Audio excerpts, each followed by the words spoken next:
which is now the highest of events since June 10th. Record to class. I forgot to do that yesterday. Has entered high COVID-19 community transmission levels. The state has also reported its third confirmed case of monkeypox, a second case in Dane County. And then during the breaks, the live stream can hear us. Okay. So we've kind of been muting, but I think it's if we want to keep talking, just don't say anything that you would want Not strangers broadcast. to hear. Basically, because it's like an awkward, especially at the top of the hour when it's a 6 or 7 minute break, and we're sitting here for a while, and it's like, why is it? So we can keep talking because we've just been playing with it. Okay. Like 20 seconds. Oh, and that's the other thing. Once you start hearing the music at the bottom of a segment, that means we have about like a minute to 90 seconds to like wrap up whatever you're saying, and then I'll close it out because otherwise we get cut off. On radio, streaming 24/7 at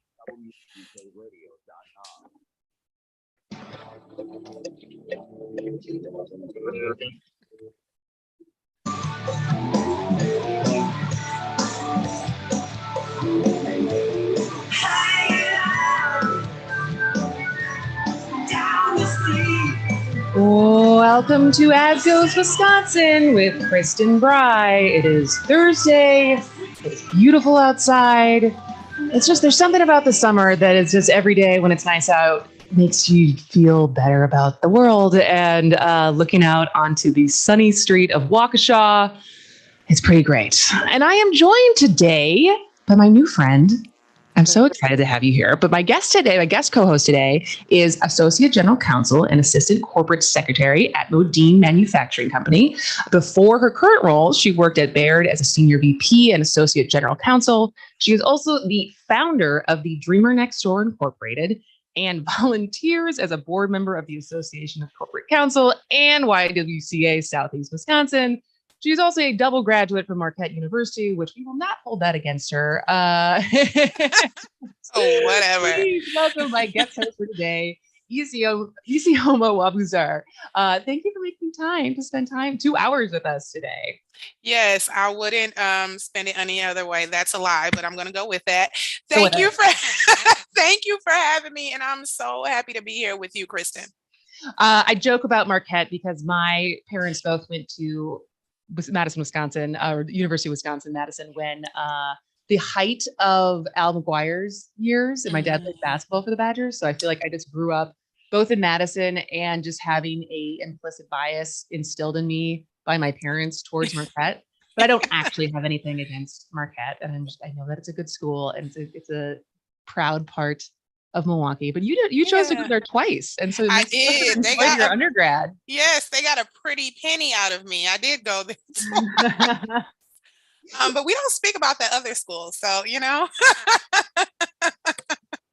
But yes, Marquette is pretty solid, and so much love for all the Wisconsin institutions. Yeah. It's always one of those things that I think it's a fun rivalry, and then as soon as you get, it's like you're competing with, if speaking from a Badger point of view, you compete with the Big Ten until the Big Ten's competing with the SEC, like the whatever. And so it's all fun and games because there's more serious things than to take sports too seriously. But yeah, I mean, the Badgers is one thing that Wisconsin has on Marquette because we don't have football teams, so never got to experience. Do we have a baseball team? I don't know. I think we have a baseball field. I don't know if we have a baseball team. I don't think we have a baseball team. Don't quote me on that, though. That's a big controversy, I think, was the early 90s when, because of Title IX, Badgers cut their men's baseball team because they needed to equal out the amount of varsity women's sports and men's sports. And I think, and what had happened, I think it was that year, something happened with the men's soccer team. Where they're like, oh, we have to keep the soccer team. And that was like a big pivotal point.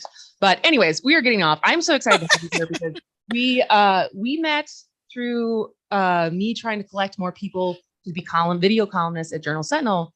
And so we grabbed a drink and we just ran out of time because we were talking and we got along so well. So I was like, you would be a good person to bring on the air with me. And so we have tons to talk about today. I wanted to start, as we were discussing yesterday, the different topical but interesting topics that we thought we had something to contribute to as far as hot takes, etc.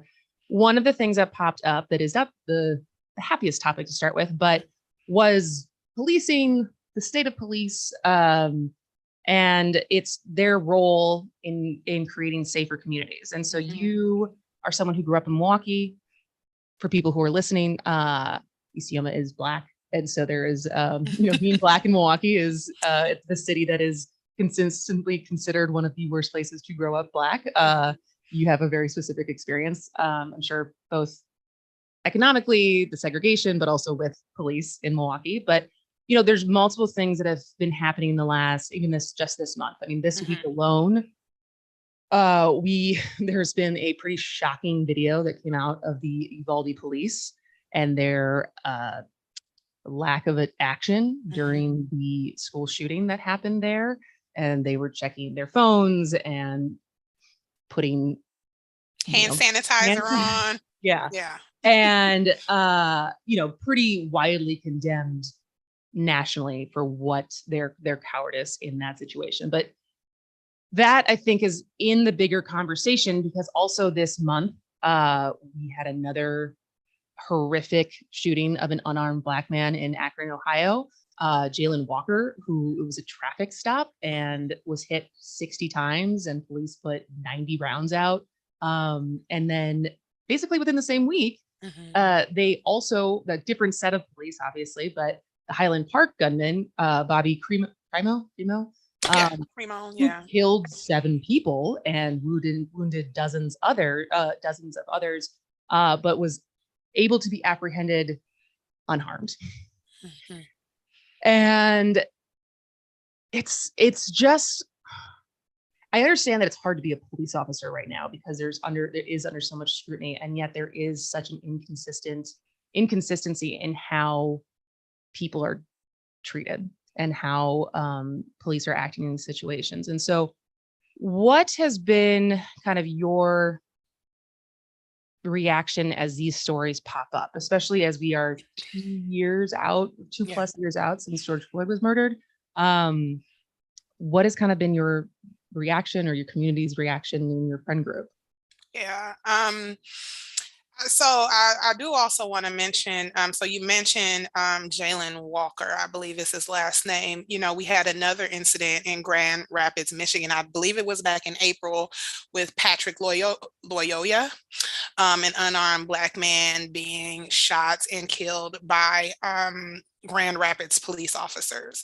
Now, I want to be clear that my position isn't because Jalen Walker was shot or because Patrick was shot that the Uvalde shooter should have been shot. My position, and I think the position of my community, Black people are not a monolith. My friends and I are not a monolith, but I think generally speaking is that if police forces can rationalize enough in the moment for domestic terrorists to walk away with their life, they can do that for everyone else, particularly unarmed Black men. Now, police do shoot unarmed people. They don't shoot unarmed people more than they do armed people. So, I think to honor the conversation, right, we have to be truthful in what we're saying. So it's not like, most of the people police shoot are unarmed. That's certainly not the case. The issue is that when it comes to unarmed people that are killed at the hands of police, it's disproportionately Black people, right? And those, I think, 7 times as much an unarmed Black man is likely to be shot and killed by police than his white counterpart. And when you look at the portion of the population we comprise, right? I think African Americans comprise less than 13% of the population. Those statistics tell you alone there's something else at play.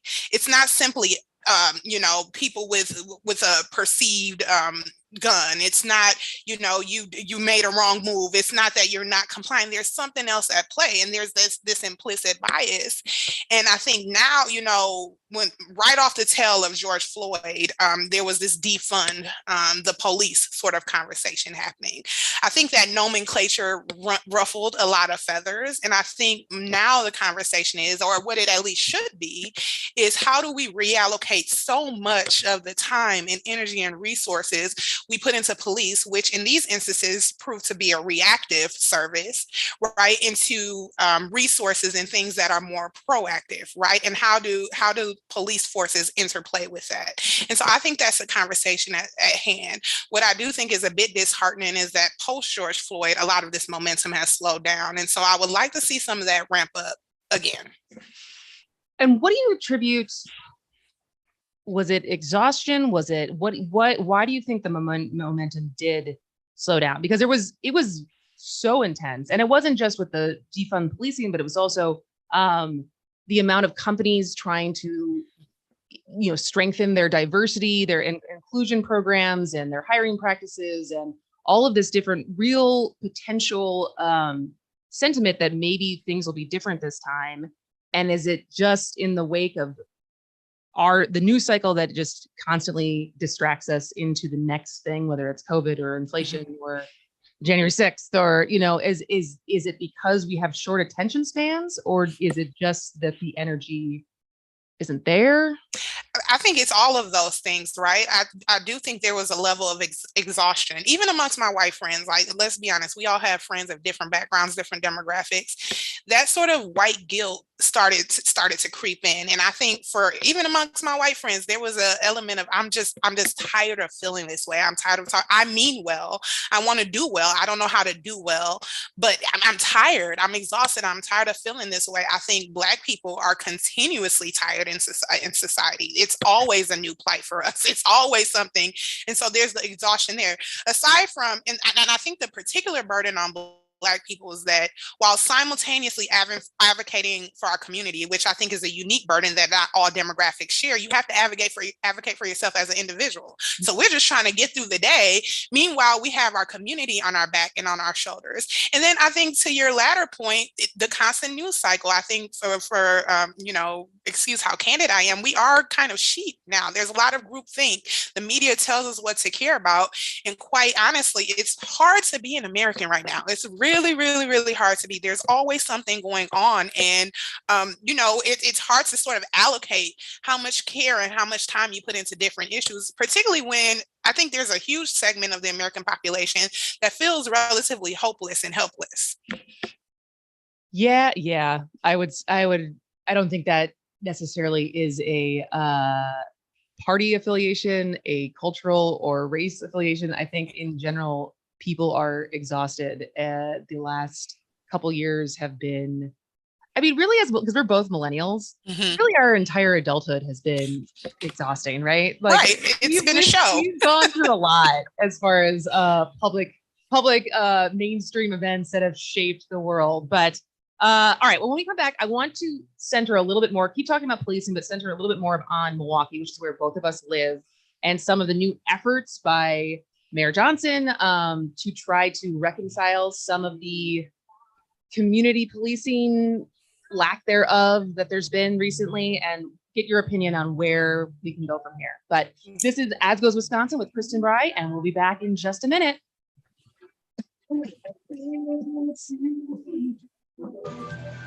Talk to you, nothing to do. Oh yeah.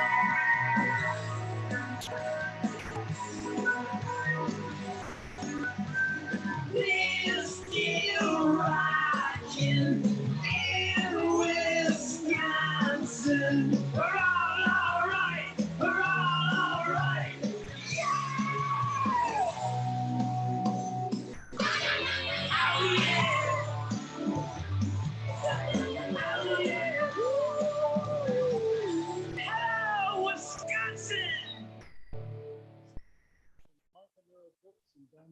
All right, good start.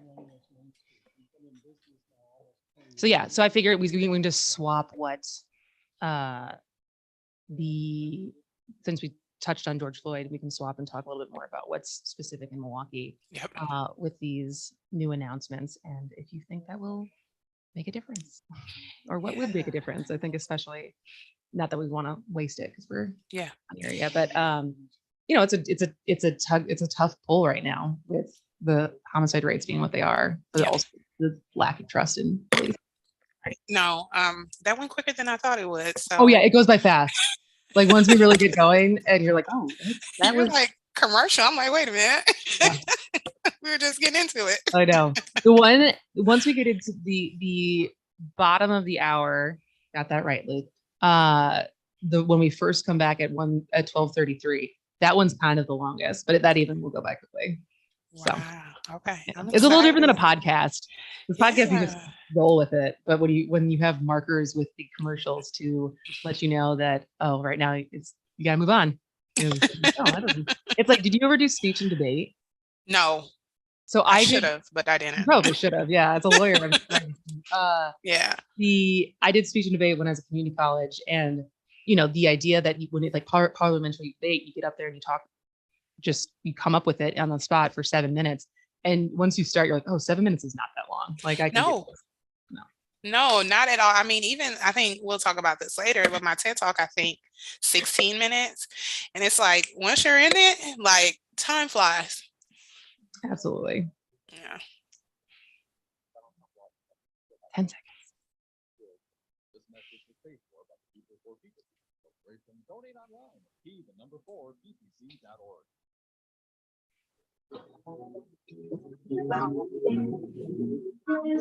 Yeah, this is my palace. Champagne in my chalice. I got it all covered like a wedding band. Wonderland, so my alias is Alice. And we gonna start a mother riot. Or we gonna have to put censored that part out. Welcome back to As Goes Wisconsin with Kristin and Brey. I am joined today by Nwabuzor. Nwabuzor. What do you prefer? Nwabuzor. I know. That's, I never thought about the end. People focus so much on the front part of my name. I've never thought about the end part. Nwabuzor. Yeah. Okay. Nwabuzor. Activist, advocate, lawyer, just all around incredible, formidable person. Joins me today as my guest co-host.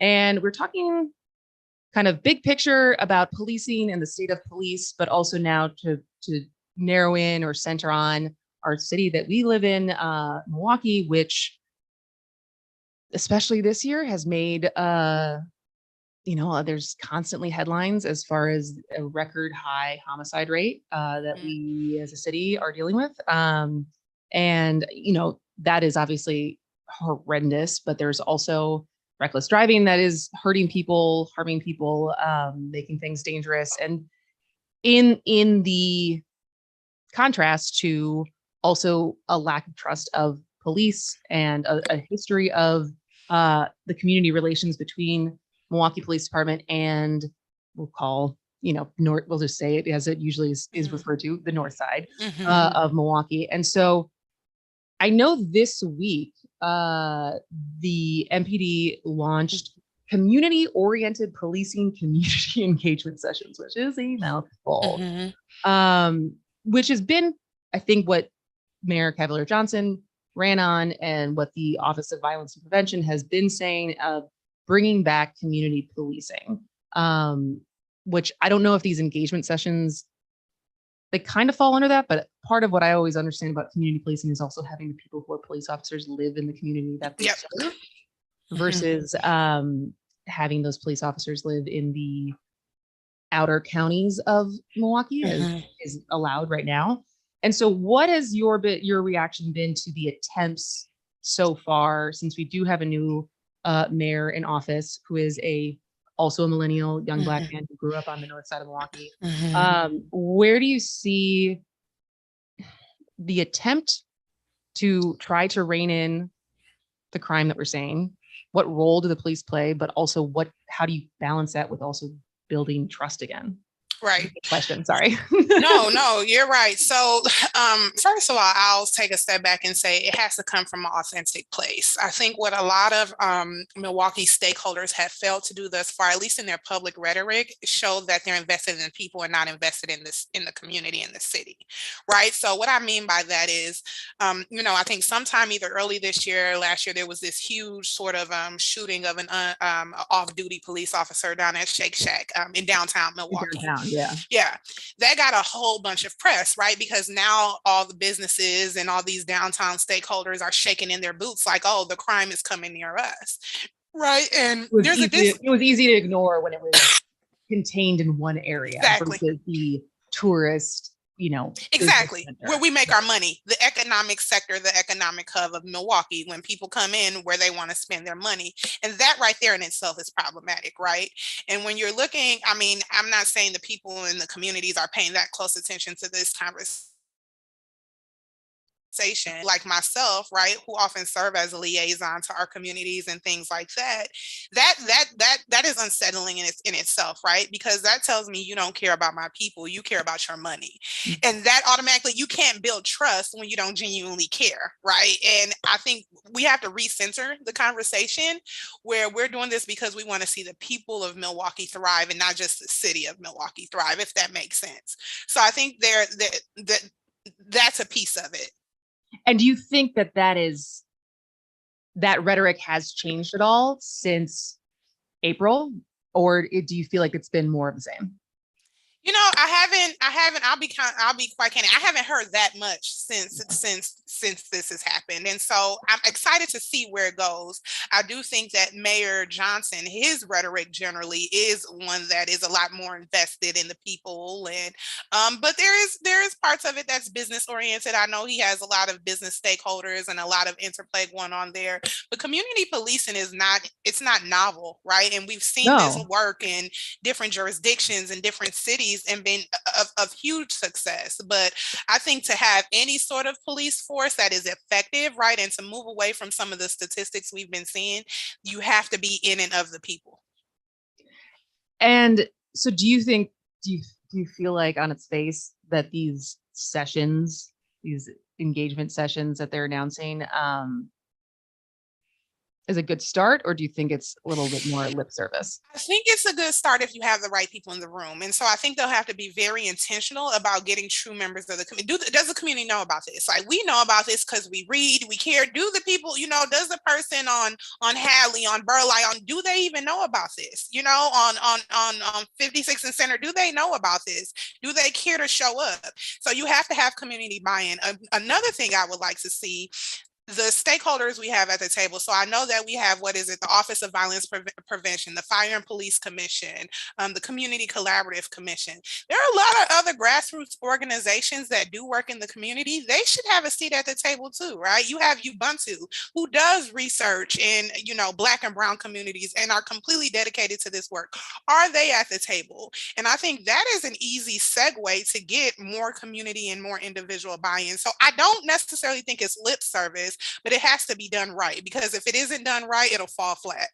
Well, and that was honestly when I read the press release, I think it was in Urban Milwaukee on these sessions and what was happening. That was my honest reaction. I was like, well, how many people know that things are happening? Because if you're, I don't know, I don't want to say low information, voter, but like it's a niche thing to be paying attention to. And if you're not part of an organization or a group that is actively trying to get this information to you, how do people show up? How do people get their voice heard? So yeah, I don't think we solved anything right now, but it's certainly interesting to hear what is at least being attempted in our own community. Yeah, it's something to watch, right? Yeah, absolutely. All right. Well, when we come back, I'm so excited to hear your review of Rise the movie, because I think you have a very unique perspective that many of us who enjoyed that movie don't share. So when we come back, Isioma Nwabuzor will join us, and we'll continue talking about Rise, the Muskego movie.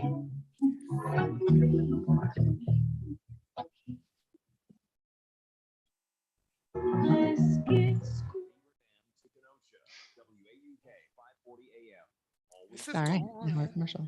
Yeah. It's going. It's going. I'm like, I have so much to say. Yeah, no, in this next part will probably go really fast because we have like multiple clips, but we have a full half hour to talk about it. So I'm excited. This is my favorite. Yeah, this will be fun. Yeah. God, I love that movie. So good. So good. For obvious reasons for me, but yeah. I'm kind of surprised they didn't release it in theaters and they just did it on Disney Plus. See, and I was wondering if they're just trying to see how successful it is. But yeah, I think it definitely deserves a larger especially screen. because he's an international star, and so much of movie revenue comes from Mhm. the success in international markets. And so I Mhm. feel like he has such a international name that would, but I don't know enough about the economics of the movie industry to know why that those decisions get made. But I Yeah. thought it could have had a wider release. Yeah, for sure. For sure. Maybe, I mean, maybe it'll ultimately go. I don't know. No, probably not. It doesn't usually go to the movies after it's already released. Yeah. I don't know. I don't know how that works. Movie industry is just so interesting right now of what, I never really dove too deep into the Buzz Lightyear movie that came out that basically Mhm. bombed, and people wanted, of course it's political. People wanted to blame because they had Chris Evans voice Buzz Lightyear instead of Tim Allen, and there was a conspiracy that was because Tim Allen's pretty right and like a Trumper. Oh, okay. I didn't know But that. I don't know. And I know, again, this is all kind of the rumblings that I heard. I never really read that much about it. But then there was also because there's a lesbian couple in the movie. And Oh, so then I could see that more than the former, honestly. I think there were certain countries where they just banned the movie. Yep. And then I've seen like Daily Wire or some of these other like PragerU type things comparing the bomb of that movie with the success of the new Minions movie, trying to say that it's not because people aren't going to the theater. Family films aren't doing well at theaters. It's because of you go woke, you go broke. Well, yeah, I mean, you hear that sort of conversation even amongst corporations. I mean, people use Disney as an example all the time, not just Disney Plus in the films, but like Disney as an institution. And you see with Governor DeSantis, I think that's his name, and all of the transgender bans and how it's affected Disney as a corporation. And I hear a lot of corporations say now they rather just stay out of the dialogue altogether so as to not be in a Disney predicament, So, which is also to your point, that kind of couples on what we were saying with the momentum of 2020. Yep. And how much corporations that would have been good to bring up. Yeah, like either in good faith. Well, anyone who's listening to the live stream can hear us. We got 40 seconds. But the constant trying to understand where, because at the end of the day, they're all just trying to make money. Yeah. But what is the actual sentiment and which way do you go when things are so divided? But I don't know. Yeah. It's a tricky place to be in. So, but yeah, I know a lot of corporations have been pulling back. So. You're listening to the Shaw 101 FM WAUK 540 AM.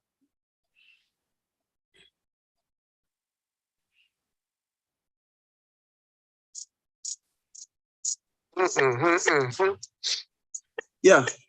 I can do it.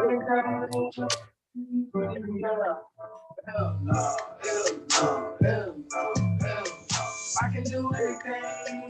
Welcome back to As Goes Wisconsin with Kristin Brey. I am joined all show today by Nwabuzor, my new friend. I'm so excited to have you here. And I've been so looking forward to this topic with you. So it's actually today, I just saw on the Twitter, even though there's supposedly an outage on Twitter today, I'm not sure, but it's the anniversary of Giannis's famous block last year in finals game number 4 on the Bucks' way to becoming world champions. So, yes, Giannis is always topical in Wisconsin and in Milwaukee, but for sure. His movie, or his family's movie, Rise, came out at the end of last month. So now like a couple weeks ago. We watched it the weekend that it came out and loved it. My dad, like I said, was a basketball player. My parents watched it, and he immediately texted our family WhatsApp group being like, everyone needs to watch this movie. And it's an incredible film because where I think some people feel, it's the precursor, right? It's the precursor to when Giannis got drafted and how hard he worked to get drafted and how risky it was and what was at stake. But what we learn, if you didn't already know this, is that Giannis's parents are Nigerian. The whole family is Nigerian. They leave their oldest son behind on the search for better life and more economic opportunity to then live as illegal immigrants in Greece. Well, first Turkey and then Greece. And for you, Isioma, you are also a Nigerian immigrant to the US, not to Greece. And so your unique perspective on this movie and what the similarities to what maybe your family went through coming here. And I'm sure there was a lot more personal personal feelings than maybe those of us who just love Giannis and that family. Yeah. So, well, we all know how the movie ends, right? So the interesting part is it gives you that backstory, and it's a telling of a story that many of us who are Nigerian immigrants, or even if you're just a really big Giannis fan, it's a story you already knew. But what I appreciated about it is that for me personally, and I'll be quite candid, I felt for so long his background, his ethnic background, his national background had been a bit whitewashed, right? To make him suitable to this image that the NBA and whatever powers that be have curated, right? And he became this Greek freak, a term I never liked for various reasons. And I think that's interesting. Yeah, it can be, I mean, in certain ways it is derogatory, but it's, it's also because he is a freak. He's a freak of nature, right? Like the fact that his knee bent backwards and then he started playing 3 games later is insane. But I'll go off that. It was the Greek piece for me, because I knew that he wasn't a Greek hadn't given him citizenship, and then part of me also felt it was a way for people to describe him without having to pronounce his name. So there was that piece, because his name didn't roll off the tongue easy, and it was tricky in the beginning. But now he's a world champion; everyone knows his name. But it was a story that many of us already knew, and I appreciated that it highlighted the Nigerian piece of his story. As you mentioned, Kristin, his parents were born in Nigeria. His eldest brother, Francis, was born in Nigeria, still lives in Nigeria to this day. His ethnic background, Giannis and I'm not just saying this to toot my own horn, have a lot more similarities than appear on the surface. Aside from being Nigerian, aside from being undocumented immigrants, one of his parents is Igbo, one of his parents is Yoruba, which are tribes in Nigeria. That is my background as well. Is it really? So, yeah. Oh wow! So seeing his story play out was just so heartwarming for me. From the cast, he used an all Nigerian lead cast and director, and these are people, he didn't go get an Idris, which I'm sure he could have. He didn't go get the a Michael B. Jordan, which I'm sure he could have. He used people who weren't household names and that were true to his ethnic background. And so there's so many pieces, but I won't keep going. No, I think that is, and I don't know enough to know how, because sometimes Hollywood takes liberties in retelling stories. Like one of the biggest, I don't know how much of a basketball fan in general you are, but the HBO series Winning Time that was out this year, that talks about the 1980s Lakers.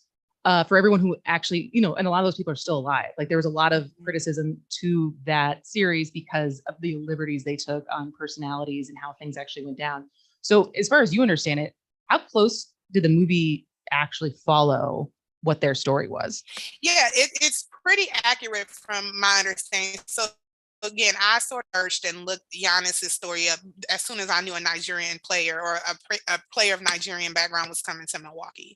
And so I did my due diligence and did my research, and it's pretty true. Up until the time he was drafted, he was stateless because Greece doesn't have birthright citizenship. And so, that is a point that resonated, the struggles with him and his brother out in Greece selling to tourists, and his family to sustain themselves. That is something that I knew prior to seeing the movie. The immigration, so a big thing for me and something that I wanted to bring up. So I have never referred to him by his Greek last name. I've always referred to him by his Nigerian last name, Adetokunbo. And that is so, I do want to make a note. So if you look at the movie poster, there's a tagline that says, "A king has come from overseas." And that is the literal meaning of Adetokunbo in Nigerian. Adetokunbo means the crown has come overseas. Ade is crown. It kind of just gave me chills. Yeah. And so even the tagline for the meaning is true to his etymological etymological. Is that how you say? You know what I mean? Etymology. Sure, we'll yeah, the etymology of his last name. So even his name being transcribed or transliterated by the immigration agency, and that's how we got this Antetokounmpo name. That is all true to his story, and I'm just glad that that's been able to be displayed and shared on a wider and broader platform. That's incredible. There's so many aspects of this that are so such an incredible story. And I watched it as we in America have constant fights about the illegals and the fear mongering that goes into immigration here. And he is such a beloved person, not only just because he's one of the best basketball players to ever play, but also just because he's beyond charming in everything, all the dad jokes and everything he does. And so it's hard to not like Giannis. And yet I was so curious of how many people who can do the mental gymnastics of not being, hating immigration, especially illegal immigration, and then watching that movie and seeing what their family went through, not here, but I mean, there's like analogous situations that happen here as far as people coming and the struggle that is real. And actually, I think you have done a TED Talk, which this is the first time we're having a TED Talk speaker on the show about being a dreamer. And so I think I would love to hear more about so many different aspects of it. One of just your story and your family's story and what that was like coming to Milwaukee in what, the 80s? Yeah, 1991, 1992. Okay. Yep, we came in 92.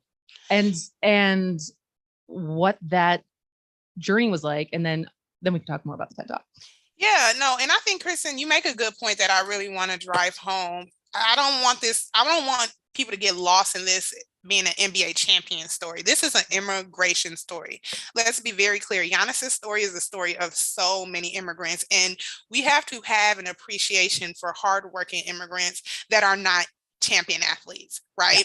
Yeah. What is unique to Giannis's story is that because he is a stellar athlete, that is what has afforded him his path to citizenship. It is one of the quickest ways to American citizenship, to be a stellar athlete, to be super skilled, to be a multi-million-dollar investor. That is one of the quickest paths, but that's not the case for many of us. So someone like me, there's still not a clear path to citizenship. So to sort of discuss what you've brought up, I am a dreamer. It is a term that this country uses for children who are brought to the United States illegally, what they consider illegally. For me, my experience is my parents flew in. So that's another sort of misconception people have, that everyone crosses a border. No, we flew in on a visa and we just never left, right? So we flew into New York. There's a lot of European immigrants who do this. Someone who dated a French guy who did not come here legally. There's a lot of people. There's a lot of Canadians who do that. There are a ton of white immigrants. People don't appreciate that. If you've ever been in an immigration detention center, you would know that. But who just walks into an immigration detention center anyway? But that is, so we came in on a visa, and the story of immigrants is one of resilience and is one of sacrifice. So many people do not leave the devil they know for an angel they don't know just because for their health, right? There's something that they truly value, and there's so much hope that they believe is on the other side. My parents had their degrees. My family has a great legacy in Nigeria, but my parents wanted more opportunity for us. So my mom was an English teacher, English professor in Nigeria, had her degree, came here, got her degree again, and is now a nurse, right? Is a registered nurse, all while being an immigrant, right? All without legal status.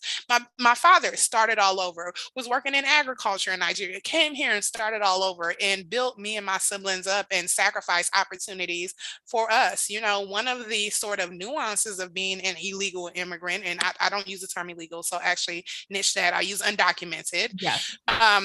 One of the nuances of being an undocumented immigrant is that there's a ban on reentry. And so if you ever leave the United States for any reason, you get the kiss of death, which is a 10-year ban on your reentry. And so that means my parents, when they left Nigeria, Muhammad Airport, they never saw their parents again alive, right? Because of that sacrifice they made for their children. So, when you see Francis, Giannis's brother, and his parents leaving him behind, that is so true to so many immigrant experiences, especially immigrants that are not NBA champions. Yeah, that is, and and I apologize. I didn't. I should have used air quotes, which wouldn't No, have helped. you're good. Radio, I get it. I get it. As far as the term that is so overused as the conservative, usually talking point for the fear mongering. Exactly. Yes, no human is illegal, undocumented. Acts are illegal. People are not. Yes. And so that's an interesting, because I feel like during the Trump presidency, there was so much attention and headlines on the status of where DACA was. Mm-hmm. And since he's not president, where are we with that as far as because basically at that point, weren't most DACA children or people who were under that status, they were going to lose their standing? So where are we on that? Yeah, so we were in limbo. So to provide context for people listening and people viewing, DACA is Deferred Action for Childhood Arrivals. It's an executive order that went into play in 2012 under the Obama administration and was designed to provide temporary relief for people exactly like me, dreamers who have no clear path to citizenship. During the Trump administration, DACA was threatened, went up to the Supreme Court, and he tried to rescind that. He had a full-on fledged attack on immigrants. I don't know what it was. I don't know why, considering his family's history, but his administration really came down hard on immigrants. And so for that time, the USCIS, so Immigration Services, they were not taking new applicants. So people who were currently under DACA could maintain their DACA status, but no new applicants could come in.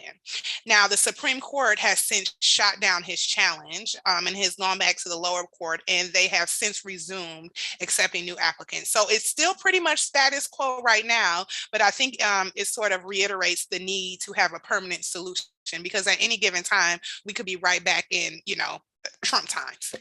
Which Congress still hasn't done.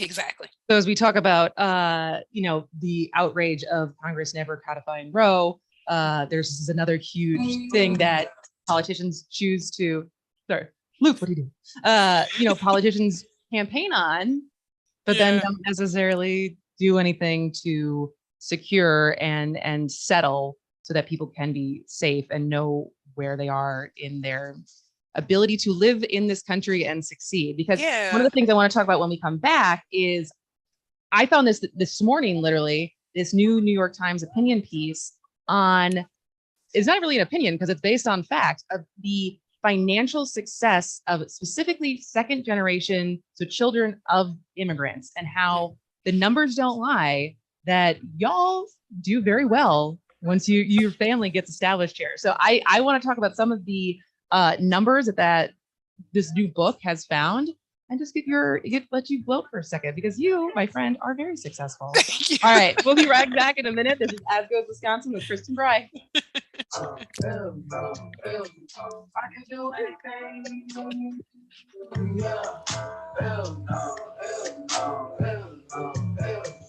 And I'm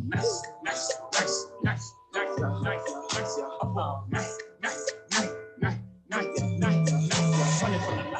You ready to go to Milwaukee? Yes. No, sir, but I'm about to run. This is so good. You are so eloquent. I feel like I keep stumbling over my words, but you're crushing it. No, I feel like you're so natural. I feel like I always have lawyer on. Like I need to loosen up. You're good. You're good. Yeah. No, that was it. That was as good as I thought it would be, as far as and because I don't even know full your story. Some of the things you were saying I hadn't heard yet, and so it's So so your mom's a nurse, and then what does your dad do? So my dad is retired now, but he used to own, when he was working, he owned his own medical transportation company. Okay. So so your parents came here around the same time that Giannis's parents. Yeah, I want to say it's the exact same year. Was there something political or an upheaval happening in Nigeria during that time? There was a lot of people leaving. No, I don't think there was anything political. I think it was just a social shift. At the time, a ton of Nigerians had seen that. So a lot of Nigerians were coming to the United States at that time for graduate studies and things like that. And I think, when people start to see that sort of, I don't want to say mass exodus, because it's not like brain drain. Yeah, exactly. But I think when people start to see that, more and more started to come. So there was a period of time in the early 90s, and I don't know if it's germane to Nigerians, where you saw a ton coming over. And it tends to be in sort of groupings like that. So groupings as far as like, but it was like timestamps. Yeah, there used to be like, there tends to be, I think just not a few years ago, there was a mass, or at least I saw in Milwaukee, coming to the United States. And so, there was nothing political. I mean, the war was far gone, but yeah. Mm-hmm. Which that's a whole different topic, because I know there is speaking of rivalries between Ghanaian immigrants and Nigeria. Oh my God. Oh my God. We can't get into that, okay? Because I'm going to put that to rest once and for all. Skin girl, your skin just like pearls, best thing in the world. Never change it for anybody else. Skin girl, your skin just like pearls, the best thing in the world. We never trade you for anybody else. Singing. She says she really good boy like I love this song. living nothing but the Welcome back to As Goes Wisconsin with Kristin and Brey. I am joined today by Nwabuzor.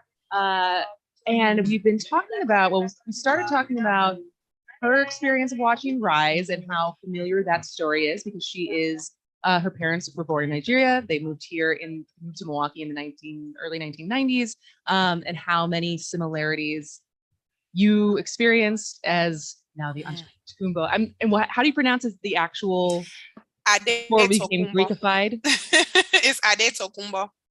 Adetokunbo? Is that right? Ade. A-D. Ade. Mm-hmm. Yep. Adetokunbo. Yep. Nice. Mm-hmm. It's one of those things, because even I always feel xenophobic maybe is too harsh of a word, but we were talking about before we started the show. I get very self-conscious that I'm gonna mispronounce names that I'm not used to saying. And it's funny because I think there's sometimes like with white or European names that have become so indoctrinated into how you see things. But like we were talking about, like everyone pronounces my last name as Brey instead of Brey, but that doesn't feel like there's any cultural relevance. It's just like how you pronounce it. And so it's like, it's interesting, the names that become so, we just assume that's how it's sound. And so we mispronounce it. It's not like a microaggression. Versus I think sometimes I get very like scared. I'm gonna say like pronounce your name wrong and it's gonna be my perceived fault. as no, it's all microaggression. Like, oh, you're not making the effort, and so that I get in my head and I get self-conscious. So No. Yes. Yeah. All right. Yes. Look at you, girl. Trying. So this morning, I think I woke up randomly at 5 a.m. and I had a notification from a new New York Times article or opinion piece. And it was so perfect because I already knew you were coming on today. And I already knew that we were specifically going to be talking about you and your TED Talk as a dreamer and your family's experience and Giannis and Rise. And the name of the title and headline of this is Why So Many Children of Immigrants Rise to the Top. And and I know this is for anyone, so many of our companies and the CEOs and founders are usually children, not usually, but a huge amount. The Google, Steve Jobs, I think his parents were immigrants. Like there's the number of some of our most prominent, culturally impactful companies have been started by children of immigrants. This is a country built on immigration and all the things that we're used to hearing. But there's a new book called Streets of Gold: America's Untold Story of Immigrant Success. And it was written by two economists who basically, if you see the article, if you pay for New York Times, which I do. And so, but it's a bummer that this is a behind a paywall because it's actually a pretty interactive article when they show kind of the graphs and the migration and generationally how people advance. But in reality, what they found is that second generation immigrants are more likely to get out of, have upward mobility economically than native born Americans, which I think is really fascinating. And so by the time they meet their mid 30s, many children have left poverty behind completely. And even the switch that happens from first generation immigrants who, when it comes to money, there is more of a cost when they first come over, but their children then advance so quickly and provide so much to the economy that it is not a wash at all. It actually is a net whole to a society, or at least to our society, which I think is fascinating and is something that we don't talk about. We don't talk about it. And what we do talk about, what I do hear is that, immigrants get some sort of assistance or aid when they come to the United States. That's absolutely not the case, especially in the case of undocumented immigrants. I know the piece says their rationale, but I do think there are some things that are a lot more nuanced that contributes to that. Go ahead. Well, no, because what was interesting is like when they, as dry economists, try to point to why is that? And the first one was because what is it? The classic is I'm trying to read because I wrote this down. Basically, their parent, they surpass their parents largely because their parents often come over and don't have the language skills and have to, like you said, get their degree again and like start over. But the big thing, and you actually did say this earlier, was the second reason that they found is that ability to leave everything behind in order to start over versus a lot of native born people in America stay where they were born, even if there's not a ton of economic opportunity, because you're like, well, why would I leave all this behind and my family and my attachment to the place where I grew up? And so instead, when immigrants decide to leave everything behind, they usually go to places where there are jobs. And so that even sets their children up to be in a place where there are jobs. And so those are two pretty dry reasons that don't, I think, give a lot of nuance to the actual experience. So what would you say is why you think this is such a case study of the success of second generation immigrants? Yeah, I'd say three things, and two that kind of intertwine. One I already described is the resilience and sacrifice. When you sit and watch your parents, I saw what it was like for my mom not to see her mother for 25 plus years. And the next time she see her be in a grave. I saw what it was like for the same thing to happen to my father. And the next time he see his parents, it's a grave site and it's a tombstone. But for that, I cannot let their sacrifices go in vain. And that is a different kind of drive and a different kind of motivation, which is, I think, is the second piece. So you have the resilience and you have the sacrifice that us as children of immigrants or immigrants ourselves sit and witness, and that propels our drive, right? Like, I cannot let them down. They left everything they knew. They left the life they knew, the luxury, the comfort I knew, just for me, that hope, and that nothing guaranteed. That's something that I can't let go in vain. I think the third piece is that immigrants are naturally collectivists, which is something you don't see in the United States. And that collectivism mentality, that it's not just enough for me to be successful, but that we all need to be successful together, and that whatever we have to do to make sure all of us rise is something you don't naturally see in Western cultures. That is certainly true. It's interesting to bring it full circle to where this topic started, which is, I think, the difference that a superstar like Giannis is in compared to, because there's a lot of other NBA stars who also came from nothing, but there is a different cultural family orientation that he has. That is, he's almost like he just isn't falling prey to like the traps of that much fame. And I feel like everything you just said is probably part of that reason. Yep. Yeah, you see that in the movie. Yes. All right. Well, we have finished 1 hour. It always flies by. It always flies by. All right. Well, we are going to break for the top of the hour news. And when we come back, we're going to talk about inflation being more than just a political football and how it is impacting different communities and how that will play out with what their priorities are. All right. When you come back, this is As Goes Wisconsin with Kristin, Brey. Remember when mama told you, sing girl, your skin just like pearls, your back against the wall. I never trade you for anybody else, baby. Sing girl, your skin just like pearls, the best thing about the world. I never trade you for anybody else, baby. Thoughts on Break My Soul? Oh my God. So it had to grow on me. I'll be completely honest. So it wasn't that I didn't. It had to grow on me too. Now Yeah. Almost every single day. When I listened to it first, I was like, well, this isn't as good as XYZ. Yeah. But now I've listened to it a lot. Well, and part of me is like, did I not like it because like I felt like I wasn't supposed to like it because people were so harsh on Drake's album, which I genuinely didn't like.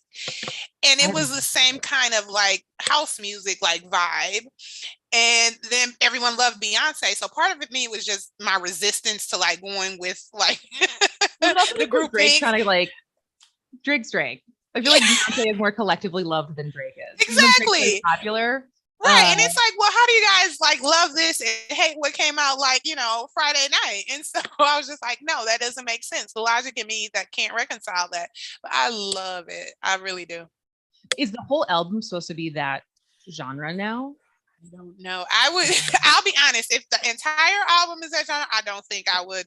It would probably fall flat for me personally, you know, unless, you know, Beyonce can change anyone's mind. But yeah. And I loved Lemonade. Yes. I think my favorite Beyonce album was Beyonce.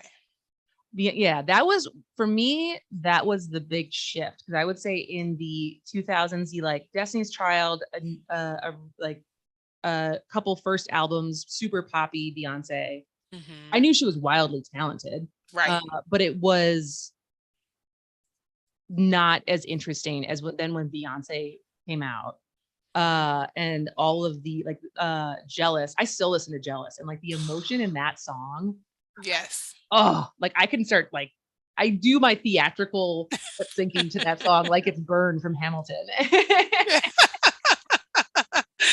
Yes. And that was a huge shift because that was really the big shift when like she stopped having her dad be her manager, right? And she stopped having the pressure to adhere to what was working for everyone else. It's like, this is what it takes to be a pop star. She's like, no, I'm just wildly more talented than everyone else on the planet. So I'm going to do what I want to do. Yeah.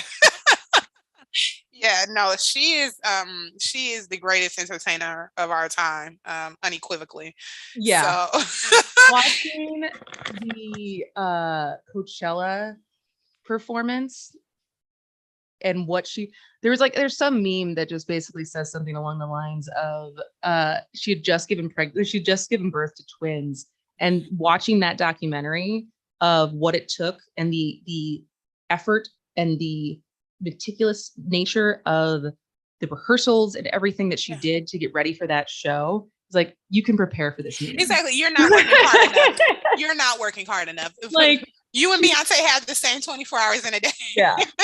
And it's so true because especially because when they first the rehearsals first started, she really was like she was still trying to lose the weight from having twins and everything she committed to that, and then to see the show that they put on for 2 weekends in a row, and it's this is the truth. Even if you're not a huge, because she defies genre now, kind of. I mean, because she keeps switching, so I don't even know where to place her because it's not R&B, it's not hip hop, it's not pop. It's bending between each album of what it kind of is tapping. Yeah, and I think that's intentional. Totally. I think she doesn't want to be put in a box when she looks back at the end of her career, and so she does. I mean, she's done country. She's done. I mean.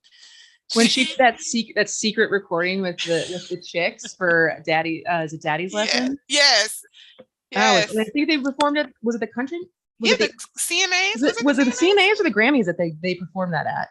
There was a performance of it. I don't remember. There was a performance of it. I can't remember which award show it was. That it was kind of a surprise, and it was so good. Yeah. Yeah. I paid when I was still living in San Francisco. Was it Beyond? No, which album was? Oh no, it was after Lemonade had come out because Freedom was on Lemonade, right? Ooh, I see. Okay, so now you're gonna make me have to like dig in the discography. I don't remember. Freedom. Yeah, Freedom was on Lemonade. Yep, it was on Lemonade. It was post because it was 2016. It was summer 2016, and I sat in like the third balcony of the Levi Stadium in San Francisco. Well, it's not even San Francisco, it's San Jose. It's where the San Francisco Giants now play. And I think I paid like $350 to sit basically as far away as you can, and it was still worth it. It was so good because they also had a massive screen so you could see her. Yeah. But I would certainly pay that money again if she comes to Milwaukee. And I'm not usually one who does that. Like, I'm not someone who waits in line to get anything. Like, I don't even like waiting in line for brunch. I'm like, Like there's no way this restaurant is that good. Like, let's just go somewhere that has food now. And so, but her show, I think I would pay that much to go see again. So, yeah, she's the most I've ever paid for a concert. Now, full transparency, I'm a lot larger or greater of a fan of her husband than I am of her. So I went to Jay-Z is like the consummate everything to me. So I went to the On the Run 2 tour. So I paid for both of them, and it was a pretty it was a nice price tag, but it was absolutely worth it. I went and saw them in Pasadena. Oh, wow. Yeah. Was that the Rose Bowl? Yes. Oh, yes. man. And it was so good. So it's so crazy. This is so random. Nipsey Hussle was there. So like wait, so did he open or I think he so yeah, and I think it was maybe a year later, less than a year later, he transitioned. So but there were so many, when you go to a good city, you see so many celebrities. So like Kobe was there too. Oh wait, so was he just there? They were just like watching, but it was there's just celebrities here. Well, Nipsey performed. Okay. But Kobe walked, because I got really good seats. Kobe walked right in front of us. And then DJ Khaled was there and brought out a ton of people. So wow. So that was worth it in many ways. Yes, it was. All right. Some seconds left. Programming for WAUK Radio 540 AM and 101 FM, produced right in beautiful downtown Waukesha, Wisconsin. WAUK 540 AM, Brookfield's choice for news talk radio. Streaming 24/7 at WAUKradio.com.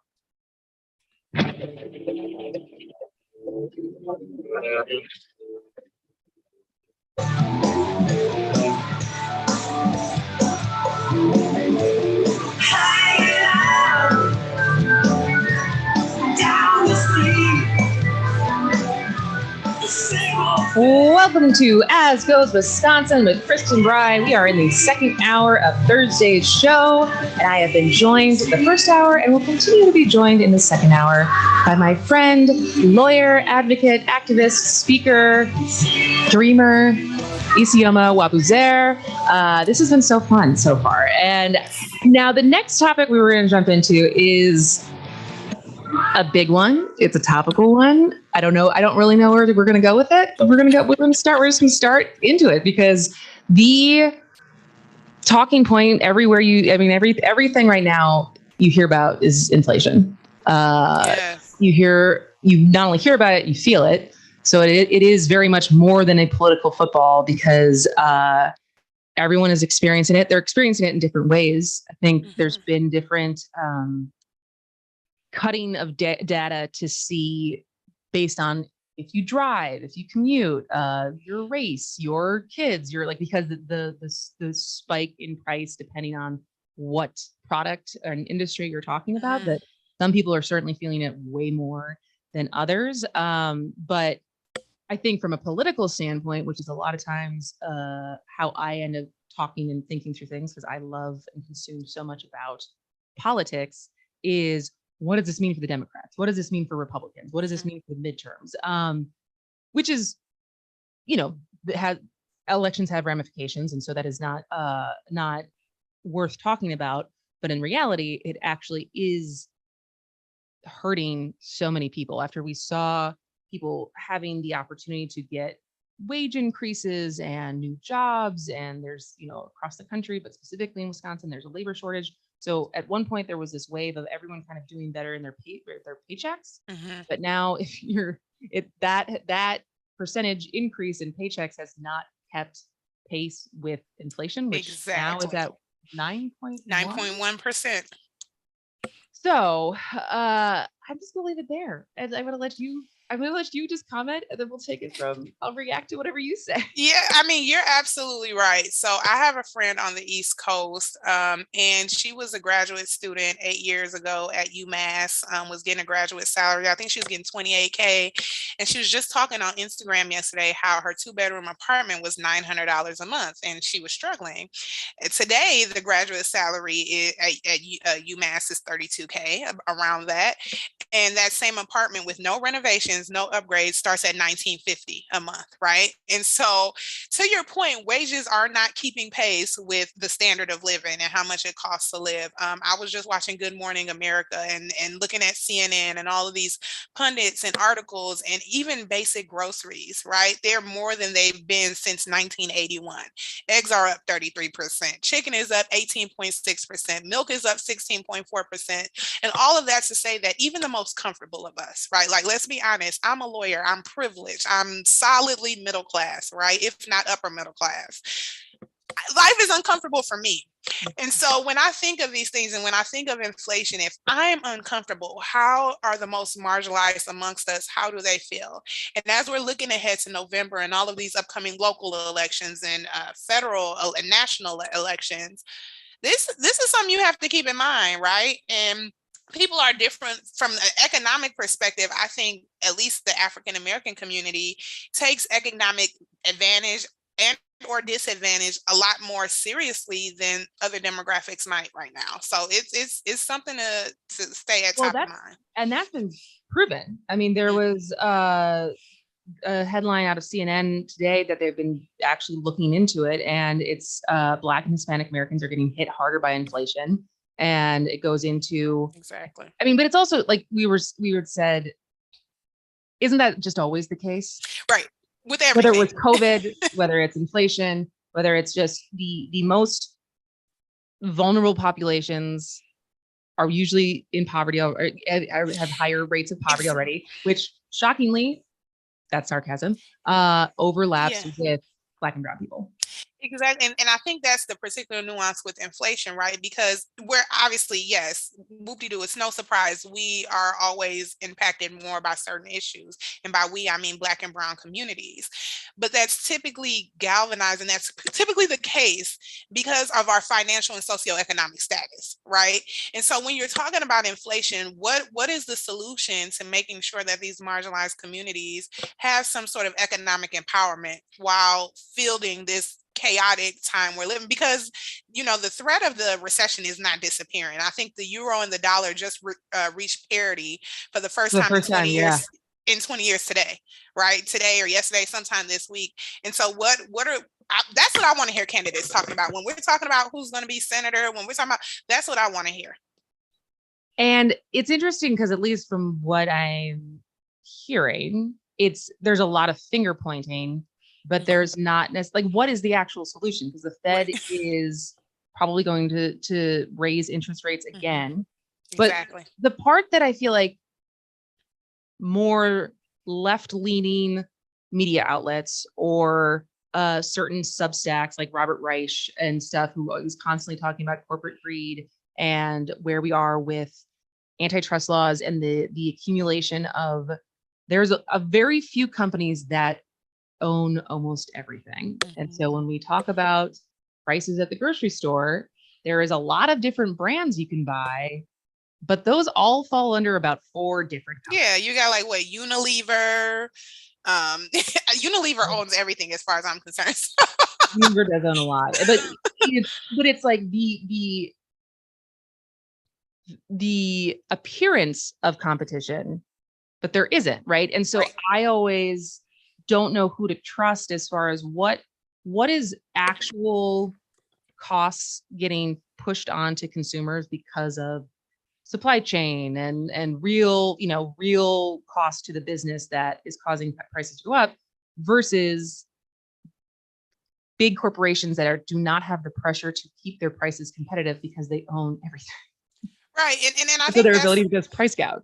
Exactly. And I think that's the scary part, because even the most learned of us can't understand why things are so expensive. And, you know, I can't help but to think, and again, this is not I'm not an economist by any means. I'm not a subject matter expert here, but I can't help but to think, coming out of this sort of COVID era, right, and dealing with our post-COVID reality, I can't help but to think corporations just want to recoup any losses they may have experienced over the course of the last 2 years. Well, and that's certainly the case you can make with gas companies, right? Is because they did lose so much money in 2020. There was multiple refineries that were closed, and so you can't just turn those back on easily. And so there is, I had someone make that argument to me as far as the I don't even know what the name of the bill was, but the bill that was proposed in Congress to stop gas companies from price gouging.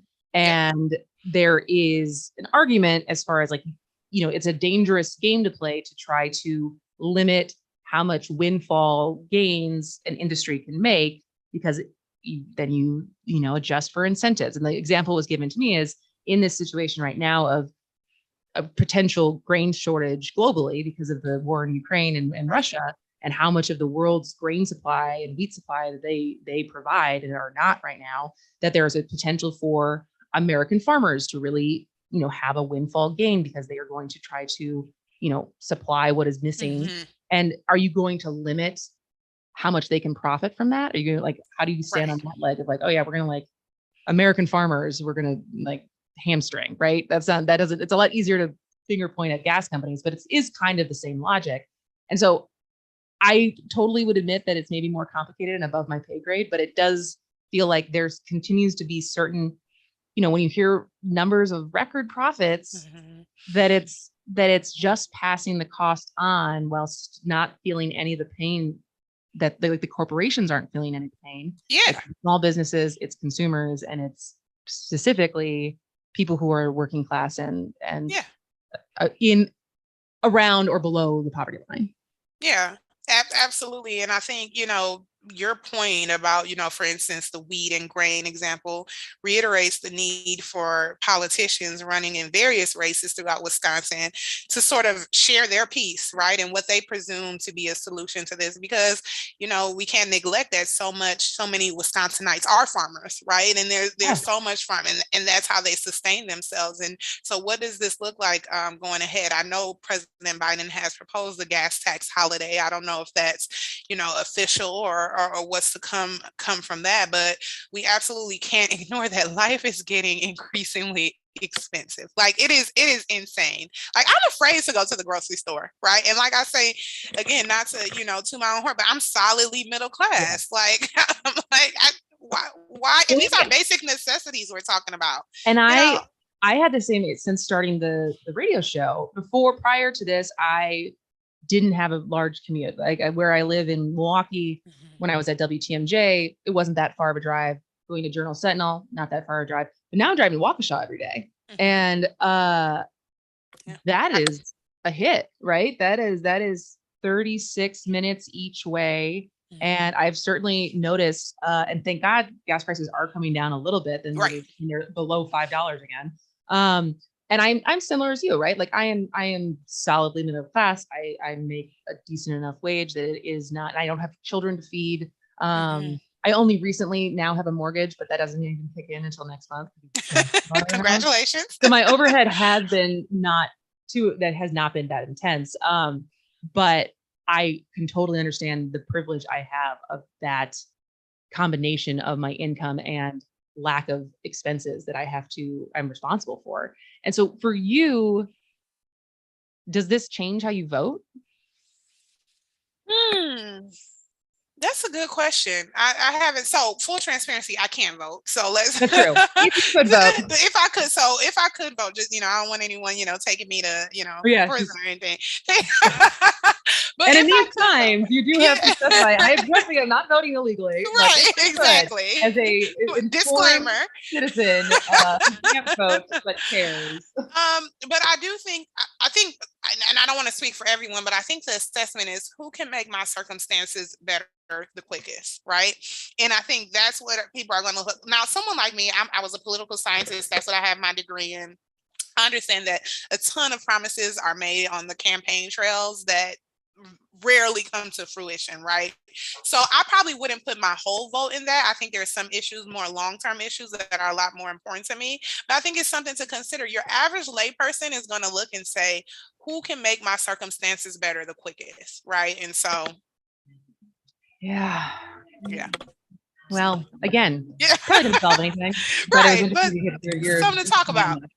All right. Well, when we come back from the break, we're going to talk about another pretty national topic that we've yet to talk about on this show, but a lot of other people are talking about it. So I'm interested to hear your viewpoint.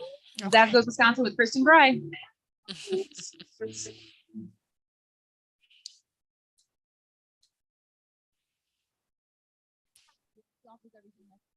This actually ended up being topical because she's in court again today. I saw that. It's in my notes. I saw that. So we are very timely with a lot of these things. I know, it worked out. Which is so funny. Yeah. But there's so much content that gets put out every day. I thought, oh, it's a slow news week. And then I'm looking as we're talking, I'm like, no, it's not.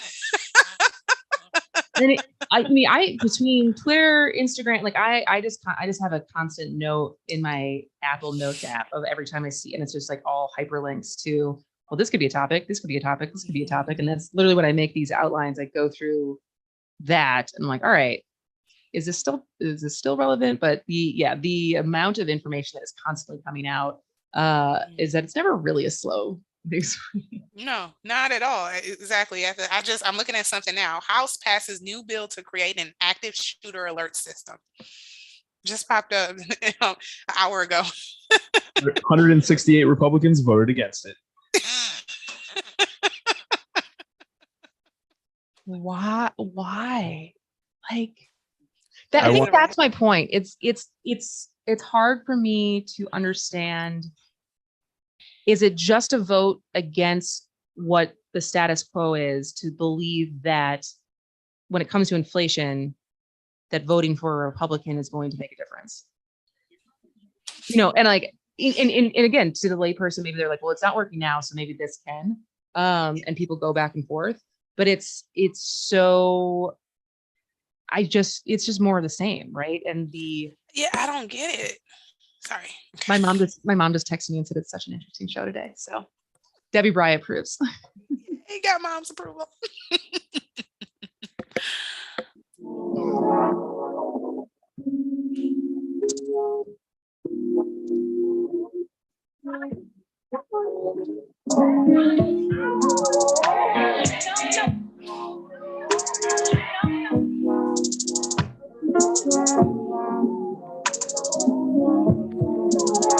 Welcome back to As Goes Wisconsin with Kristin Brey. It's 1:21, so we still have a little bit left in the show. A couple interesting topics that I'm excited to get to. And you brought this, I am joined by Isioma Nwabuzor. And I had not talked about this yet this is show number 8. Well, technically 7, because Tuesday I got bumped by the hearings. But I have not talked about the Brittany Griner being arrested and detained in Russia now for 150 days.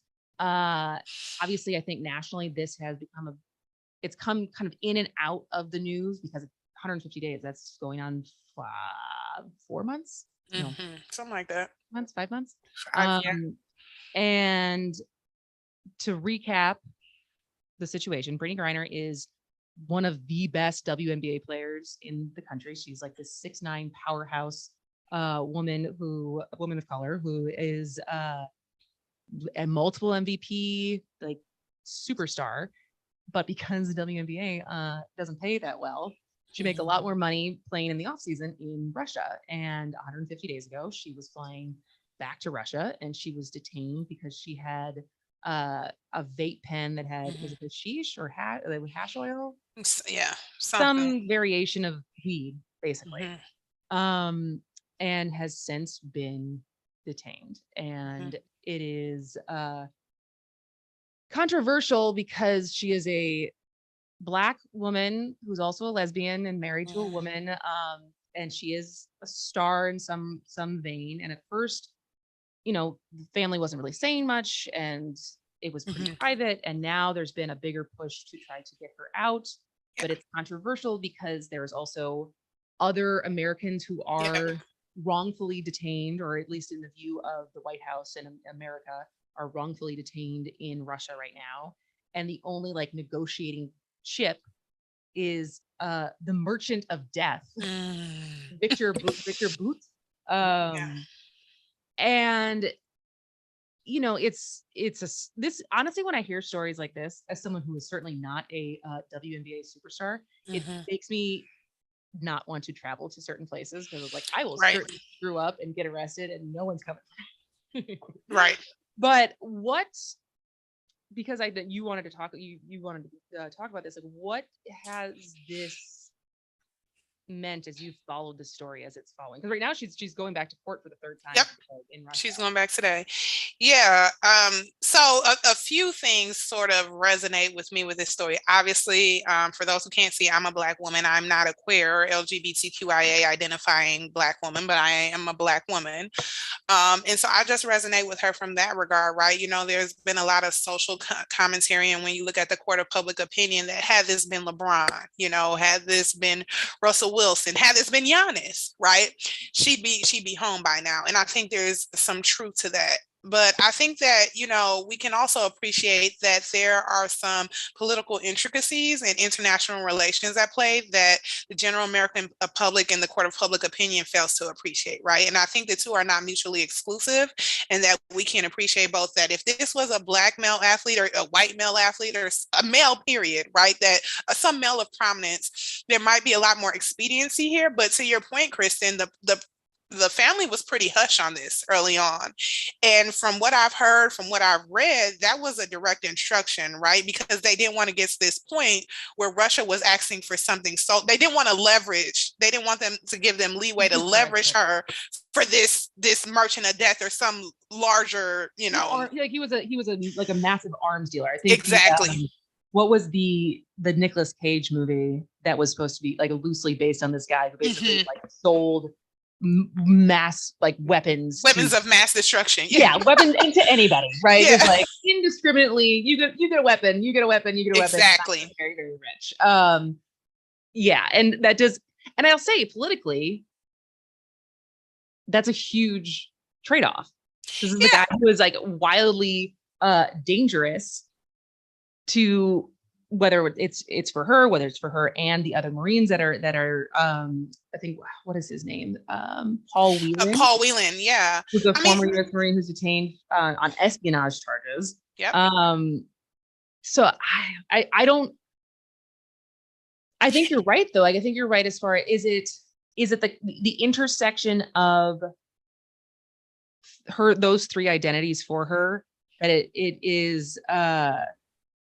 You know, I think a lot of people could claim like, well, we don't care about those people. Right. And I think, you know, what happens isn't always intent, but I think we're at such a sensitive time in society that I can appreciate and understand when people view this, why they would view it from that perspective. But I also think there are multiple factors at play. And let's not neglect, Russia is in the middle of a war that could very well lead us to World War III. So it can make complete sense why the United States doesn't want to aid in giving them an individual who could help perpetuate that war, right? Totally. Yeah. And I mean, it also is just, that is talk about, as we said earlier in the show, of just our short attention spans. Think about it in April and May and how that just dominated everything, and nothing's changed. Like, there's still a war happening. There's still probably war crimes absolutely still happening. And we largely, as the news cycle has just marched on. And so I was, every podcast I listened to on the daily was talking about it. And I don't think any of them talked about it in weeks, if not a month, like months. And so I don't know, like I would hope, just because of, I hope she comes home, you know, like I hope she's not continued to use as a political piece in this game, because woman's just trying to play basketball. Yeah, it's unfortunate all around. We can dissect it. The fact that she even had to go over there can be dissected. I think another piece, let's stop letting the media tell us what to care about, because no one talked about Paul Whelan until Brittany Griner. So that's a piece too. That is a very, very good point. As the music cues us that we have to go to a break really close, is that you're totally right. How is his family feeling that, you know, he's been there for how long? And it's only in her detention that any of us know his name now. Yeah.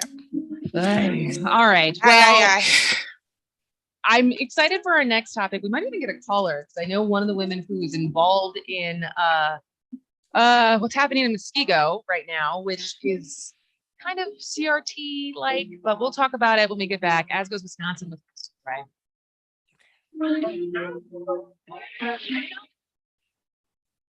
Luke, is Ann on the phone?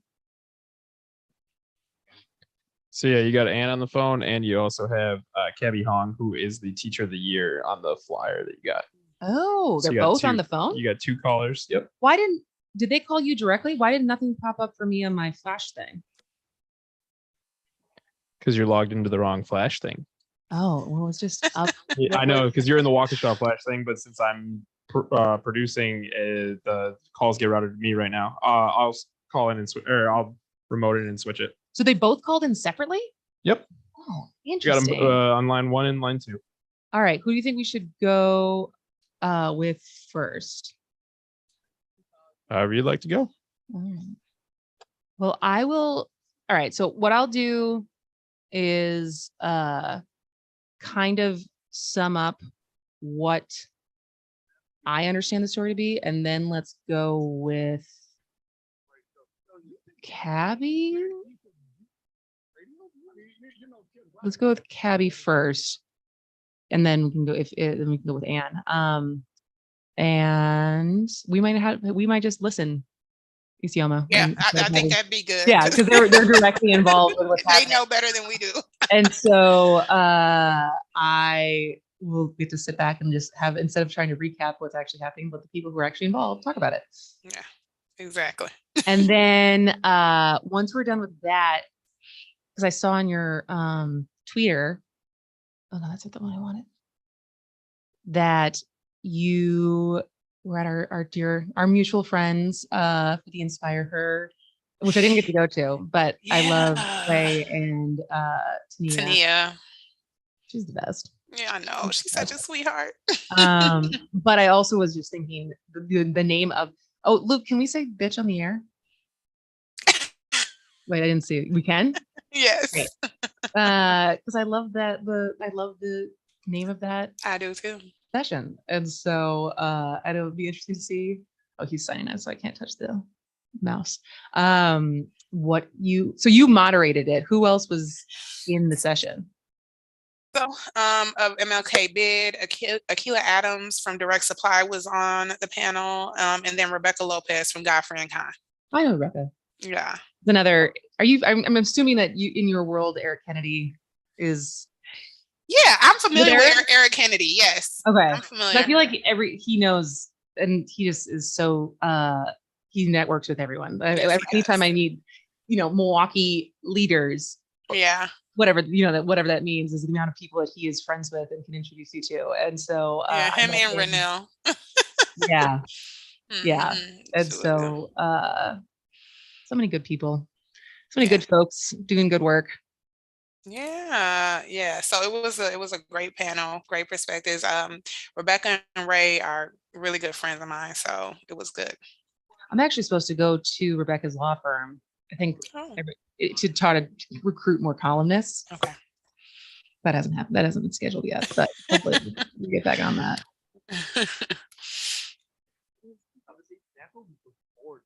Brent's term ended May 1st, 2021, but he has refused to step down because his replacement has not been confirmed by the Republican-led state Senate, which is out of session until next year.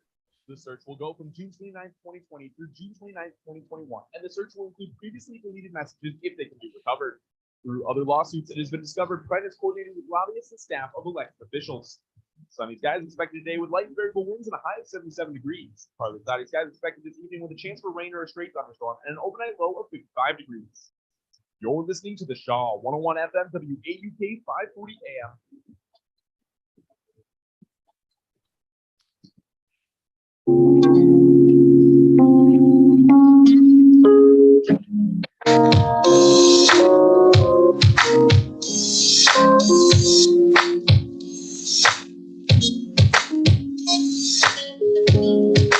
Welcome back to As Goes Wisconsin with Kristin Brey. I have been joined today by Nwabuzor, and we're going to talk about what's happening in Muskego. And I think since I promoted what we were going to talk about on the social medias today, we already have people who are calling in who are involved in the situation. So I'm going to give a brief overview of how I understand it, but then I want to get to the calls quickly because they know a lot more than I do. But I saw this even before Journal Sentinel wrote an article about it. I think I saw it on like the AAP, like Wisconsin AAPI social media of a situation with Muskego, Norway school board, who they rejected a novel about the Japanese American internment because it didn't present, quote, an American perspective and was too sad and didn't present both sides. And I think this falls under the umbrella of the ongoing conversation about the infiltration of CRT in our classrooms and what history gets to be taught, and also the who's on the school boards and the power that they have. And so I want to, because I know that we have 2022 Wisconsin Teacher of the Year, Abby Hong has called in, and who is directly involved in, I think, the protest of this happening right now. So if we could, is Cabby still on the line, Luke? Can you hear me? I can hear you. Thank you for calling in. This was unexpected, but I'm so happy to have you on. Oh, thank you so much for having me on. It's a pleasure. So what's happening as far as, I mean, I kind of have the one-liner of what, and I read the Journal Sentinel article. So as far as your involvement, I know that there's a teach-in coming in up soon, next week, as far as trying to write this, or where are we at as far as trying to get this book actually on the advanced, because it's for an AP class, for the AP English class, correct? Yeah, and just to give you a little context for me, this is my 22nd year of teaching, and I've been an English teacher for that long, and I actually teach the class that this book would be designated for. I've taught an accelerated English class. I also teach an AP Language and Composition, which this the book is designed for. So I am very familiar with the standards and what is expected in the class itself. And your recap was a very good recap. And it basically just talked about how the English teachers who are with the kids each and every day, in their professional judgment, they came up with this really fantastic novel. And I had a chance to read it, and I can see why they selected it. And I think books are accepted and rejected all the time, but I think the rationale as to why they rejected the book was the most troubling from my perspective. And I think I was offended on multiple levels. First of all, as an English teacher, because they mentioned that it was too sad. And I kept thinking, if you got rid of all the books that were too sad, I think you'd get rid of 90+% of the English curriculum. And so that shouldn't be a measure in terms of whether you select or don't select a book. And then they also talked about it was too poetic, which, I'm thinking to myself, that's a reason to keep the book. Right. I read that part. I was like, what does that even mean, too poetic? Yeah, I have no idea. I think one of the board members said that they thought there's too much poetry in it. But, in my opinion, like that means that the language is beautiful. It's lyrical, So I was offended as an English teacher. But then the comment that really opened up an old wound for me was the American perspective. And one of the board members talked about how they wanted another angle. And I think I'm quoting here from the article, some history as to why the citizens of Japanese descent were viewed as a threat, and what was the reasoning to put them into internment camps. And that opened up an old wound for me and so many Asian Americans, because we are constantly questioned about our American identity all the time. If you talk to any Asian American person, they are constantly asked the innocuous question, where are you from? And then we always get the follow-up question, where are you really from? Because saying Chicago or LA or Missouri isn't acceptable enough, because you look foreign and they want to be able to place you.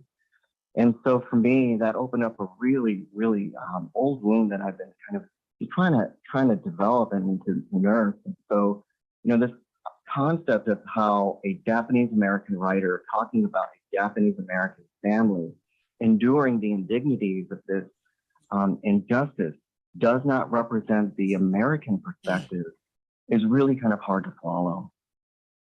Yeah, I would imagine, because it is basically directly saying that a Japanese American experience is not an American experience. Yep. Yeah, and it's also just a real wholesale rejection of real American history. For example, exactly. not a single Japanese American was convicted of spying for Japan. And so more than 100,000 were incarcerated for no reason. In fact, Japanese Americans did the exact opposite. I don't know if you guys know this, but The 442nd Combat Regiment was made up entirely of Japanese Americans. And it is the most decorated combat unit in World War II. It's so ironic, right? That is, yeah. I mean, and that is the thing that what district do you teach in, Abby? I teach in Verona. Verona. Okay. So I grew up in Madison. I lived in the Madison School District.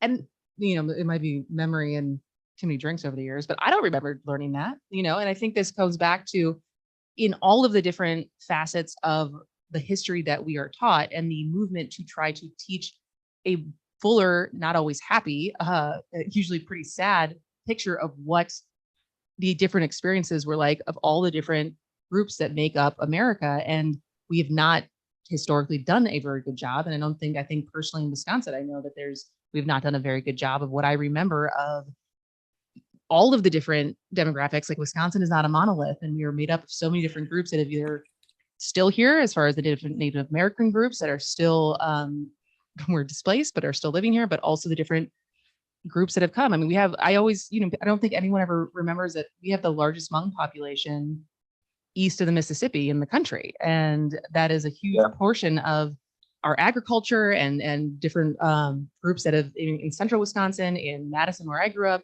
And so what are the recourses here as far as what, the school board has decided this? Is there what motion or what activism or what can even be done to maybe rectify this? Well, we're hoping to hopefully persuade them. I'm hoping to eventually, get in front of the board. I reached out to every member of the board and asked to speak at the July 18th school board meeting. And unfortunately, I was turned down. But I'm hoping to eventually speak at a future meeting because not only am I the first Asian American Teacher of the Year to represent Wisconsin nationally, but my entire platform as Teacher of the Year is Asian American Disability and K through 12 curriculum. So I was hoping to, talk about my expertise with the board and to really engage them in terms of why some of the comments are really troubling and why adding, different voices is actually best practices. What the teachers in Muskego were doing is exactly what the College Board and AP classes are expecting, because they are wanting a diversity of voices. In fact, you are behind if you are not integrating this into your curriculum. So what the teachers were doing is exactly what best practices say. Yeah, to buttress your point, I think it's so American, right? It's so American, at least it's what we purport to be American, to have diverse views and moving away from this sort of idea of a melting pot to the salad, right? How we maintain our individual identities. Going back to our initial point, there's been this push in recent years to sort of rewrite history and to make America's record look pristine. And that's just truly not the case. And America that is dishonest with itself and its youth is an America that has a grim future, right? Because we should be learning, we'll be reliving things that we should be learning in our books, right? And in the resources provided to us. And so, I'm hopeful and optimistic that you're able to get in front of the, school board and sort of fight for this literature to be presented to our students. Thank you so much. And you're absolutely right. It's a small issue that's part of a much broader issue across this country. I mean, we learned about the Tulsa race riot and the Tulsa race massacre in Oklahoma. And in 2001, the Oklahoma legislature correctly passed a law saying that this needed to be taught, talking about Black Wall Street and the injustice of what happened on that day is important to know. And unfortunately, there's a recent law that was passed that has had a chilling effect. In fact, many teachers, I talked to the Oklahoma State Teacher of the Year, who say that many teachers are actually pulling books that are talking about this. And if you look at the Texas State School Board, they recently generated a firestorm of protest because they wanted to rename slavery to forced relocation. And after a firestorm of criticism, they backtracked on it because they realized how ridiculous it is to rename slavery to something that is absolutely not historically accurate. Yeah. And so, is really the answer just the continued like awareness and attention and getting people to talk about it and put pressure on these different school boards as far as not banning books or but like what can the average person who finds this to be unacceptable do at least in our like either locally in their own district or statewide? Well, I think the work of like what Anne has been doing has been phenomenal, you know, and I think it really takes people who care about public education, who care about, you know, teacher autonomy and being able to use your professional judgment. I think that's really important. But the other issue is a bill that's stuck in the Wisconsin state legislature. Mm-hmm. You know, a lot of states are actually mandating that Asian American history be taught in public schools, like Illinois, New Jersey, Connecticut, and Rhode Island have passed laws. And we have a bipartisan bill. And it is very rare that in politics you have anything that's bipartisan, especially in related Wisconsin. to education.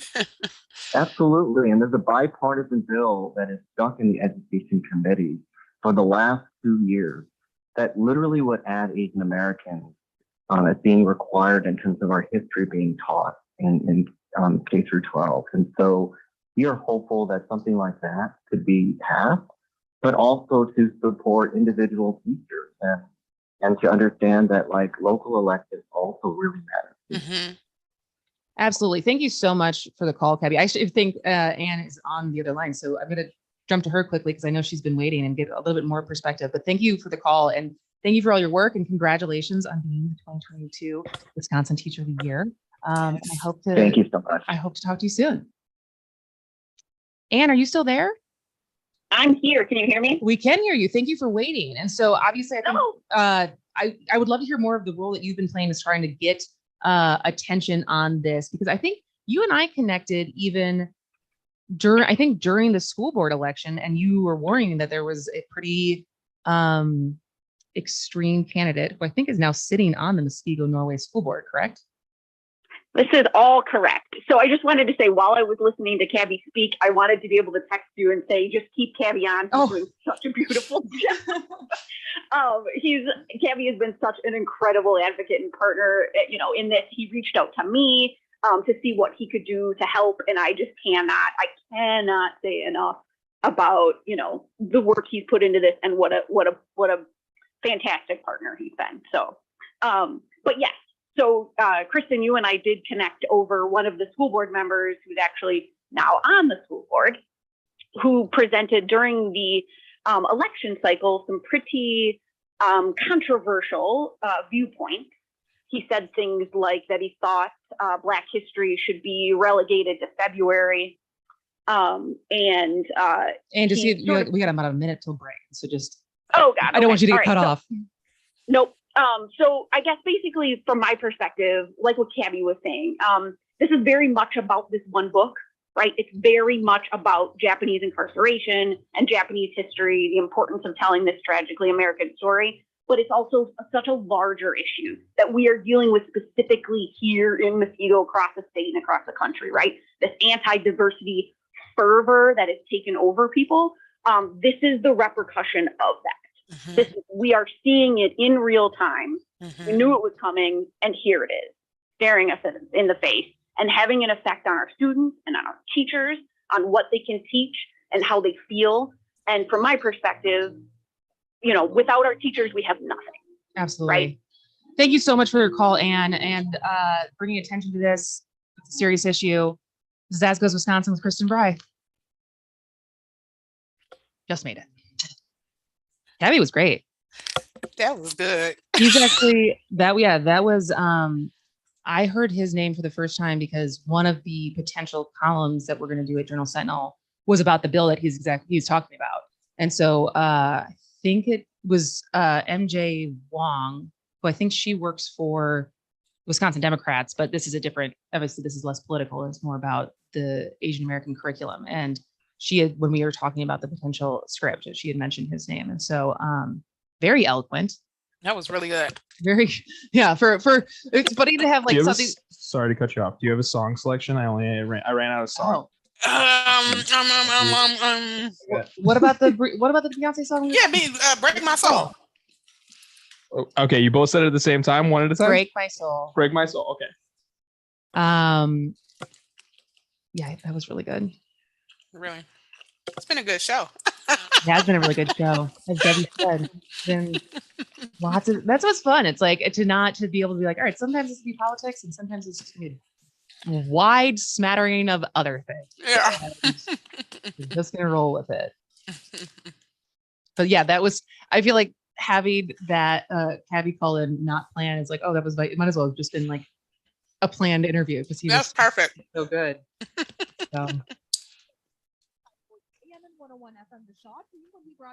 It's funny, I'll say this here, but my fiance Mike, his dad lives in Muskego and has always lived in Muskego, and he always has jokes about, anytime anything ever happens in Milwaukee, he goes, you know where that doesn't happen?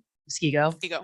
And so I sent him, when I first saw that story, I was like, you know what does happen in Muskego? Rewriting of history. And he goes, well, it's not really rewriting, they're just trying to hide it. I was like, okay, first.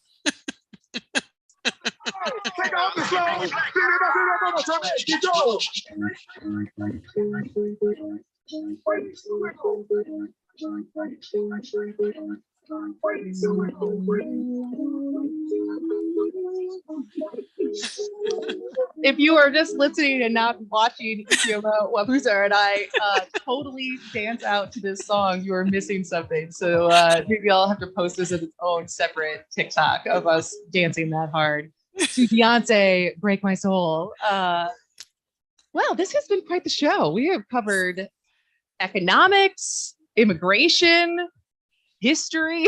We have touched a lot of different topics. But to close out the show, one of the many hats that you wear is being a public speaker and being hired to do public speaking. And I had seen that our mutual friends over at Social X Milwaukee had you moderate one of their panels that they had at their Inspire Her Wellness conference that I was not able to go to earlier this year. But the name of your panel is so good. And I just wanted, in the minutes that we have left, hear what the major takeaways were, because for all the women listening, I think this is something that we constantly are trying to balance. But the name of the panel was How to Be Assertive Without Being Labeled a Bitch. And which I double checked, I can say on the air. Because I would say I've been fairly successful. I have worked in multiple male-dominated industries, but I think the Wisconsin female part of me, which is a big part of me, is like, I like to be liked. And so that is like, I am not always I sugarcoat a lot of things sometimes because, and it's not even just with men, it's just in general, I like to be liked. And so that, I think, for anyone who navigates not even just the workspace, right? Yep. Social spaces of how to make your voice heard without being labeled difficult. We'll say that. So what'd you learn in moderating that panel?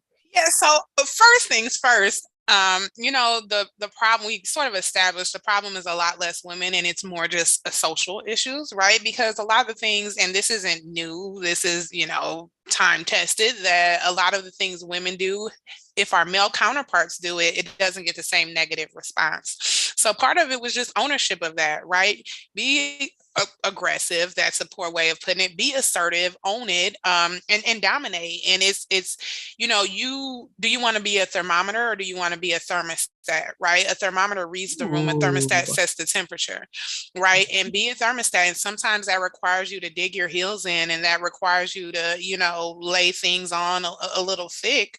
But again, that is unfortunately a privilege that our male counterparts have that women don't, and we're going to own it, right? And we're going to take that back.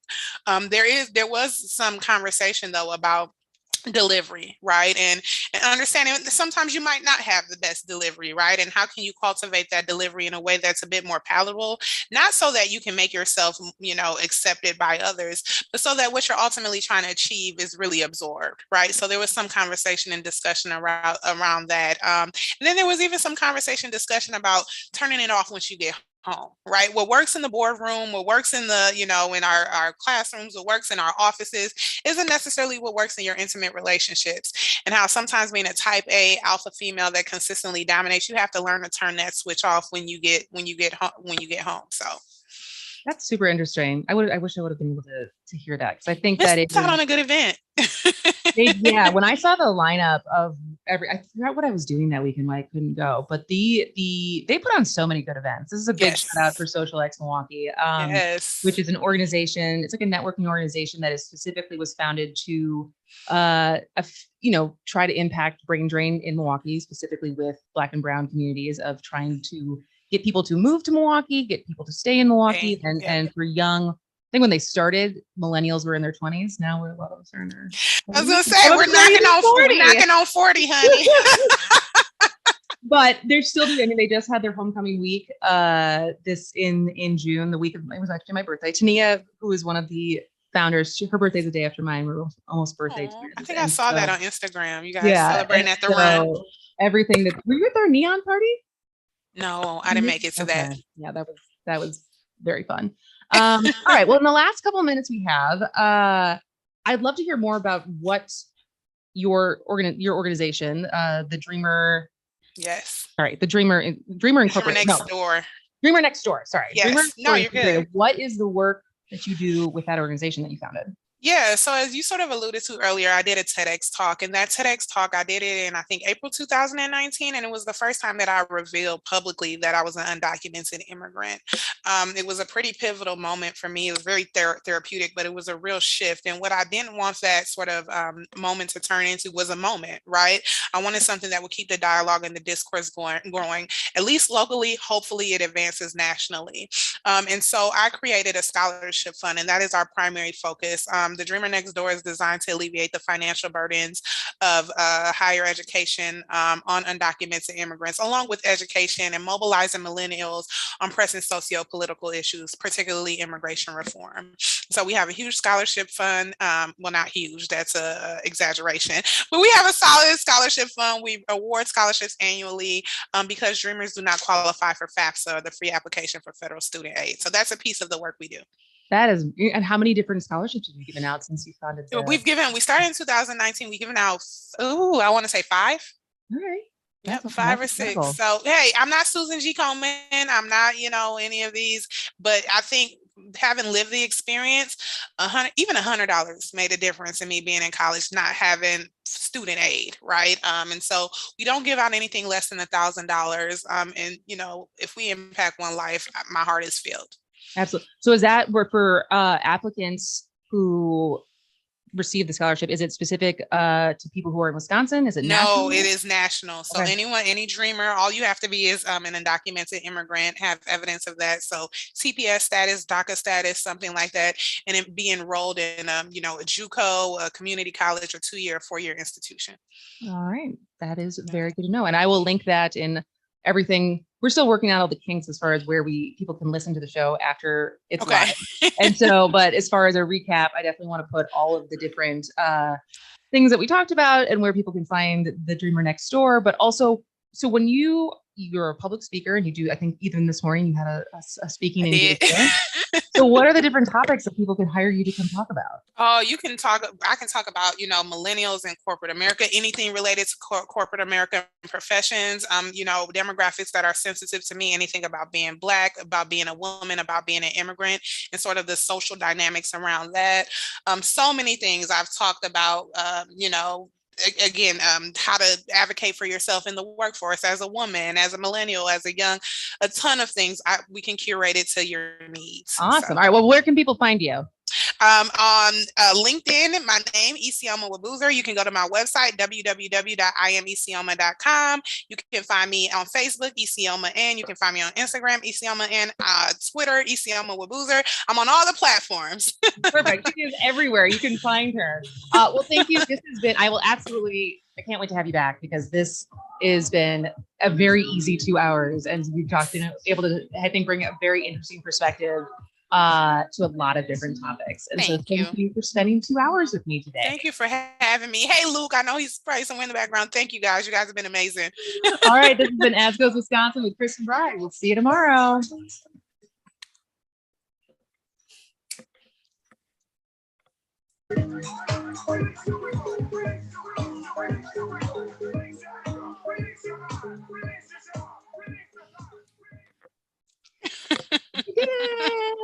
And we out. And we out. That was Really amazing. good show. I'm so excited. You were so good. You are good. That was really good. I was so nervous yesterday. Now I'm just like, whew, that was a piece of cake. If it makes you feel better, I'm still nervous every morning. Like we had a branding meeting for the company,